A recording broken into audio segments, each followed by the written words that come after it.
Hello, friends, and welcome back to another episode of Breaking Bread with Fred. This is the podcast where we explore how we can be the positivity that we want to see in other people.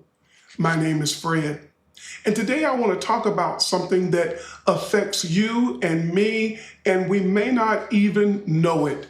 And I'm talking about resilience and specifically how we face setbacks.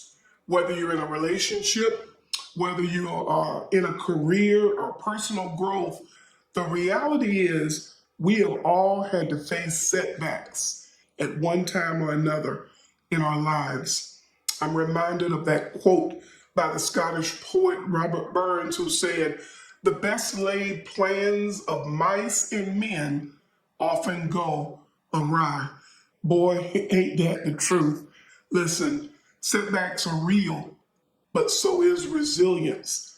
And just because things don't work out the way that you planned or what you're going through at this particular juncture in your life or at this particular time, it doesn't mean that ultimately it can't work out for your good. Listen, we've got to learn in this game called life how to take a step and then course correct. We've got to learn how to look at where we are right now, and if it's not where we want to be, how to take a step and to pivot. There were some inventions that were made that I looked up, and they didn't turn out the way that the inventor wanted them to turn out, but it turned out to be some of the things that we use now, and we may not have known the backstory. Let me give you three that I found. Did you know that penicillin, invented by Alexander Fleming in 1928, do you know how he invented that? He left a petri dish full of bacteria and it was uncovered, and mold accidentally grew and it killed the bacteria.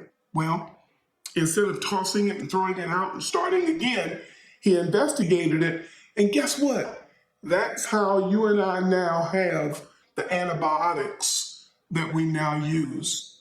The pacemaker, the kind that goes inside the chest, was invented by Wilson Greatbach in 1956, and it really was a setback.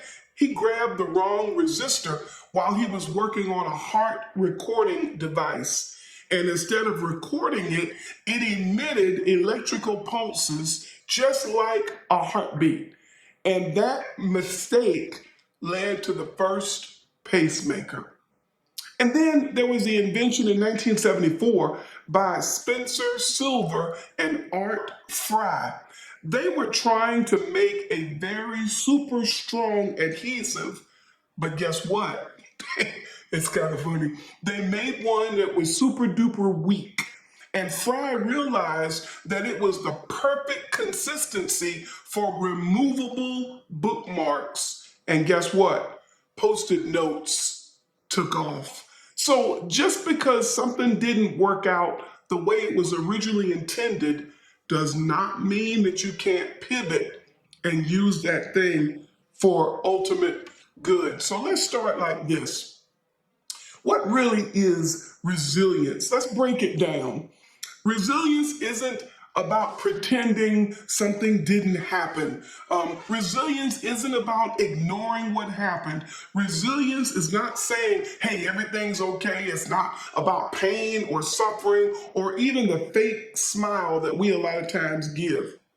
No, resilience is really about an honest, face-to-face confrontation, you and yourself, to say, this is what hurt me, or this is what didn't work out, and this is what I'm learning from it, and this is what I'm going to do to keep moving. And even if you have to limp for a while, my advice is to keep moving. Resilience is endurance with emotional intelligence. If you look on the spiritual side, it's really faith in motion. It's the ability to keep going and to keep moving and to not be paralyzed no matter what happened or what you're going through, even if that road is rocky. It's the ability to keep moving forward and realize one simple thing, and I've had to deal with this in my life recently. It's the realization I got to keep going because what's in front of me is certainly much better than what's behind me. So let's look at what setbacks can actually teach you. Now, here's a hard truth. You got to hear this. You ready? Setbacks are not the end of your story. In other words, it's not a period. Grammatically, maybe it's more like a comma or a semicolon. There is more to do. There is more coming. It's not the end of the story. In fact, I think it's a pause for a plot twist and for some evaluation. See, setbacks can teach you some things. Number one, it can teach you humility. You realize painfully that you don't have all of the answers. It can give you perspective. Maybe you went into it seeing a certain thing, but coming out of the setback, maybe the rose-colored glasses are off and you see things with a clearer perspective. Maybe your setback can teach you some empathy because before this particular setback or this particular pain, you really couldn't empathize. Maybe, as my grandmother used to say, your heels weren't on the ground, but this brought you a little further down and made you more relatable. Maybe it's strategic. Maybe this setback now can teach you what you need to learn so that you can do better next time. See, sometimes I maintain we don't learn lessons except from the absence of pain. There's some things that we have to learn quite painfully before we'll learn a lesson. I learned how to keep oil in the car and how to keep that oil changed and maintained in a car because admittedly I've ruined a few engines, 3 to be exact, in my life. And so now I've learned that it's better to spend a little bit of money in preventive maintenance than to wait until you blow an engine and have to spend a whole lot more money. See, the season of silence or hardships is going to prepare you for something greater. You just have to keep moving, keep going, and don't give up. So then, how do you build this thing called resilience? How do you actually take the steps and the states and the strategies to actually build resilience in your life? Well, I think there's 4 reasons and 4 ways that you can actually do that. Number one, if you're facing a setback, then you need to ask yourself why. What happened? Why did this thing happen? When I got knocked down and I thought it was going to work, remember your why. Why did you start? And go back to the original idea. See, resilience begins with your purpose or your original intent. I think number 2, strategies to build resilience can teach us not to isolate. Sometimes we get knocked down and we want to isolate ourselves to go and lick our wounds. And we tell people, no, I'm not licking my wounds. I'm really just trying to regroup. And instead, we isolate ourselves.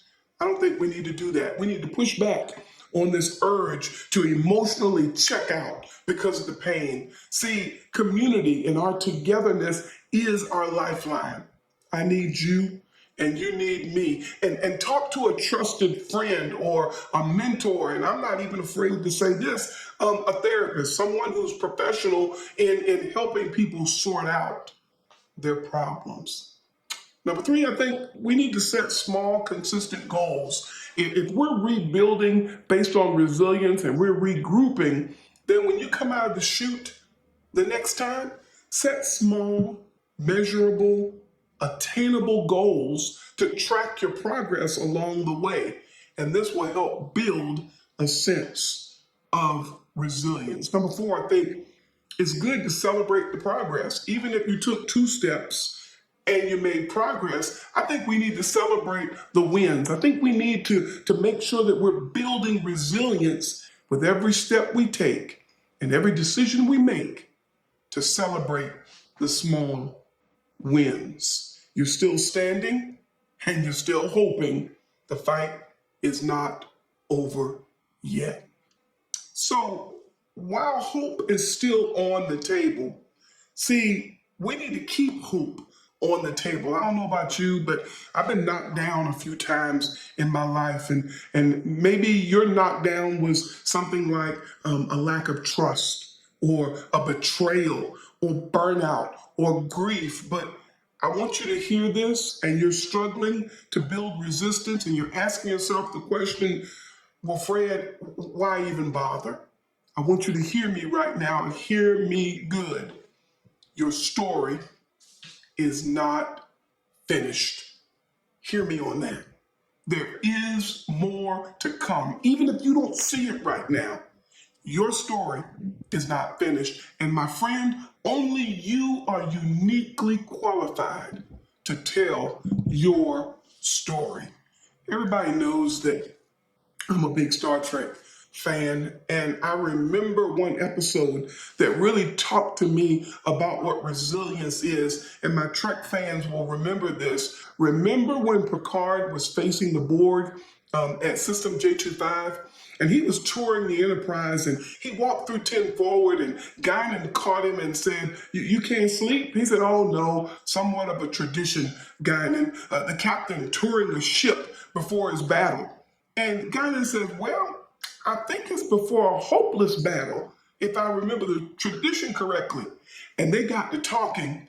And do you remember how Guinan reminded Picard that this is not the end? As long as there's a handful of humans, of people to survive, you will prevail. She said, even if it takes a millennia. See, that's hope. And that's resilience. Even if whatever you're going through right now didn't work out this time, back up, evaluate, course correct, step out, and then try it again. See, just because you may be having some hard times, suffering isn't wasted time. Things that we may be hurting or going through, it might be a setup to get us ready for our deeper strength. See, your hope doesn't come from everything that you do right. It comes from trusting even when things go wrong. See, we want to take those bad experiences and we want to throw them out. But really, we can evaluate those times and really learn from the hard times and enjoy those equally as much, I would say, as the good times. So it comes from learning and trusting and evaluating and doing right, even when things around you go wrong. So let me wrap it up like this. If you're going to really be resilient through everything that we do in life, I think two questions come into play. And every time you face your setback, I think these two questions need to be entertained in your mind. Number one, what happened to you? What was that one thing that left you wounded or frustrated or questioning your worth or whatever happened? Name it. Put a name on it. What happened? Acknowledge it and then own it. But don't stop there. See, not only do we need to understand what happened, now we need to understand and why it happened. Now we need to get resilient. Okay, now what are you going to do about it? Are you going to stay stuck in your current condition, in that pain, or are you going to regroup and move forward and try to move towards your why again? Let that thing, whatever happened, shape you into somebody that's wiser, somebody that's stronger, and somebody who will take one step forward no matter what, even if that step is messy. See, you got a choice today, and I got a choice today. And resilience, real, honest to goodness resilience, is starting when you are making a deliberate choice to move forward and you choose movement over mourning. Listen to me. Just because something bad happened or your plan didn't work out, I want to encourage you. Choose movement and stop morning. See, one of the things that we need to understand is sometimes it takes bad times for us to appreciate the good times. I think the key is not to stay in a state of mourning, but to choose positivity and movement. I hope this has been helpful to you, and if it has, please encourage others to like and share this video and follow me as we are all on this journey towards more positivity. This has been Breaking Bread with Fred. I invite you to the next episode. Until then, I bid you peace. Bye-bye.